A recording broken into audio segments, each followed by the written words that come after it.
So, Chomsky argues that we have thought control. We have people creating the thoughts that we have about our global society. In addition to that, we have a lot of deliberate distraction. Okay? How many people know how many kids Brad and Angeline have? Put up your hand. Okay? How many people know who's going to be the new host on American Idol? Put up your hand. Okay? People tend to know a lot more about culture, about what's happening in Brad and Angelina Jolie's life than they do about their global citizens, about the rest of their humanity. And Chomsky argues that this is not coincidental, that this is something that's deliberate, that it's created. Why would it be created? Who would create it? Media to distract from problems. Great. Okay, perfect answer. Why?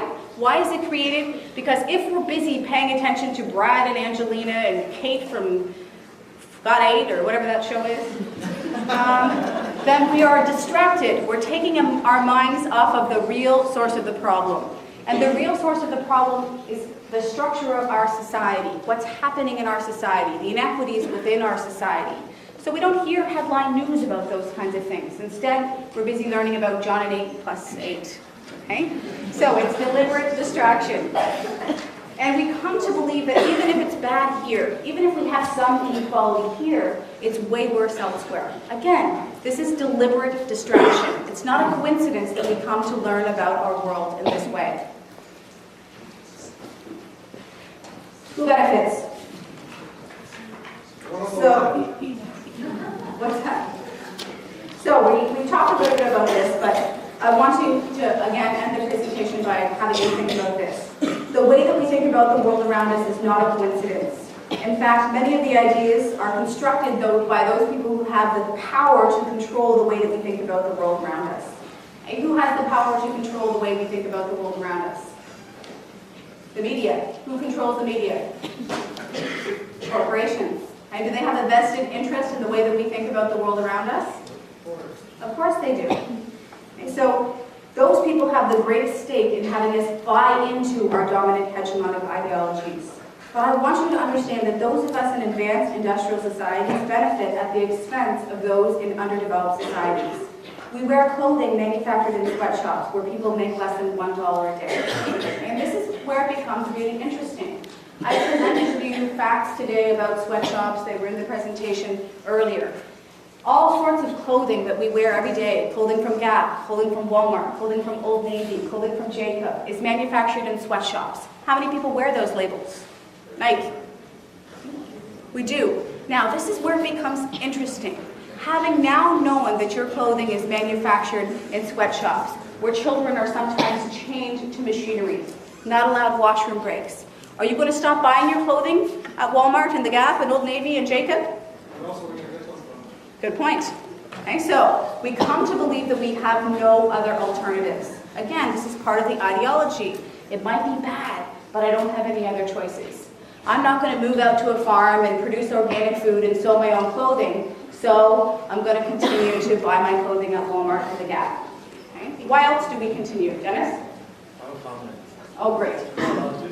No. It's the same idea, for example, with coffee, right? And people always buy Tim Hortons coffee, yet at the Fanshawe False Nest, Yes. I don't know, Falcon Nest, you can buy organic, 100% certified coffee from Colombia that is fair trade. Yet nobody buys it because they want a double-double. Very good. Okay, so how many people know about fair trade coffee? Put up your hand.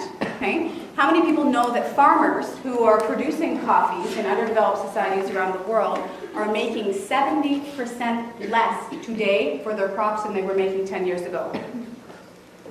So now that you know that, are you willing to spend the extra money to buy fair trade coffee? Okay, for those of you who are saying no, tell me why not. What? Very good. Okay, so we go back again to our individualistic ethos. I would love to support a farmer in an underdeveloped society, but I need to send my child to school. I don't have an extra dollar. And what I want you to see is that none of this is a coincidence. It's societal. It's worldwide. So even though we come to understand that our clothing is manufactured in sweatshops, we continue to buy clothing there nonetheless. Again, we drink coffee from farmers who are making less money for their crops today than they were 10 years ago. Has coffee at Tim Hortons increased in price? Yeah. Why aren't those farmers seeing more money? Because corporations are making more. We exploit land and we make people homeless so that we can drive cars and heat our homes. And we make developing nations pay debts that we have imposed on them by forcing them to produce things that they will not consume themselves, so that they will be sold to us in the developed world for cheaper prices. And what most people don't understand is that our lives are intimately connected to the lives of those people who live in underdeveloped societies and whose lives are being needlessly lost. Those people on the top of our stratification hierarchy want to maintain positions of power, control, and wealth. And the easiest way to do so is to have control over the way that we come to understand our global world. The most important thing for me is that we lack imagination. We don't think that another society, another world is possible. This makes us complacent. Again, it's anti-citizenship. We don't understand what's happening in our world because the information is not readily available. If we do have information readily available, we're not willing to do anything about it because we're looking at the world from an individualistic ethos. In addition, we lack a sociological imagination. We lack an imagination possible. We've come to learn that even if it's bad here, even if we have some inequality, it's way worse elsewhere. I don't want to be like you. I don't want to be on the bottom of the stratification hierarchy. I'm going to separate and divide myself from you. And we keep that cycle going in a way that doesn't allow us even the creative imagination to think that there's another world possible.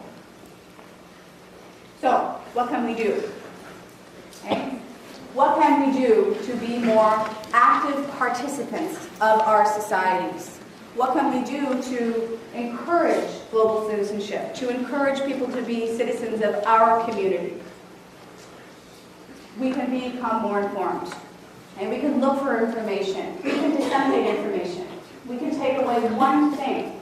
I'm hoping that each one of you in this auditorium today have learned one thing about global humanity. Take it away. Tell someone else. Hopefully that person will tell another person. Information, knowledge, education is power. And we can't make a change unless we understand what's happening.